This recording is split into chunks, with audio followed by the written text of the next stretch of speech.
आपल्या समाजामध्ये शिक्षणाचं जे प्रमाण कमी आहे त्याच्यासाठी आपल्याला कोणाला सगळ्यांना एक एक पाऊल पुढे टाकता येते का, ही काळाची गरज आहे भावांनो.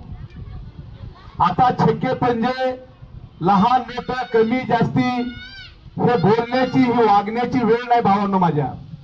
आता आपल्या समाजातल्या मुलांचं शिक्षणाचं प्रमाण कसं वाढेल याच्याकडे जर आपण लक्ष दिलं तर ही खरी अण्णाभाऊ साठेंची जयंती करत. कारण अण्णाभाऊ साठेंनी त्या काळामध्ये 1.5 दिवस शाळा शिकवून